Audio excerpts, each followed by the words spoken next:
البسط وأن في المقام دائما. آموزگهên taybet li bajarê Hesekê beriya krîza Sûriye ewalî karbûn bi dibistanan re ji bo xurtkirina şagirdan. Lê niha ew bi xwe ketin şûna dibistanan de û roj bi roj şopa xwendekaran li ser wan zêde dibe. معهدي مجبو صفانها وبكالوريانه بري مرادب وج مدرسة. أنا حاليا ضرورات يجبر أغلبية طلابها إنما كان هذه المدرسة طلابي بكالوريا بالنسبة إجمار أسعاري وأنا نقبة حتى حطا بازادي وطلابي صفانها دي بينجا حطا حشتادي أبى أسعار جبلن بوني جبر وضعي مي أنا كولد خاص. Piraniya dibistanên fermiyên bekalorya û rêzanehan li navenda bajarin û şagird bi piraniya xwe nema diçin van dibistanan. Ji ber rewşa ewlehî nebaşe di bajar de. Lewra berê xwe didin amûjgehên taybet.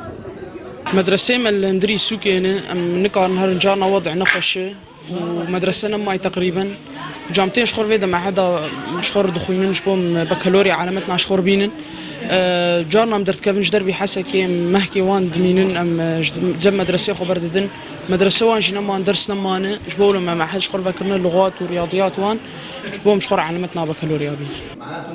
Buhayê xulan di hindirê van amûjgehan de li ser gelek şagirdan giran e û ji ber wilo ji xwendina xwe dimînin û bi pêdiviya alîkariyê ne. هناك جيراني ما هذالي ما هي وضعي واني مادي يعني فقيرا ونكارن دوراتي برافكن ونكارن هار مدرسة وان السوكي وضعي نخوش جا هنا عم تخوازن جمعياتي ولو خيري بن تشتبن جوار دوري مجاني بكن جوار شترج برا ونكارن دوري برافك. Rewşa xwendinê paş ketiye û gelek şagird neçar bûn dev ji xwendina xwe berdin. Di dema dawî de û piştî têkçûna rewşa aramiyê li bajarê Hesekê, welatî neçar bûn zarokên xwe bişînin amûjgehên taybetên xwendinê. Lê ew jî buhayê wê li ser hinek welatiyan pir giran e.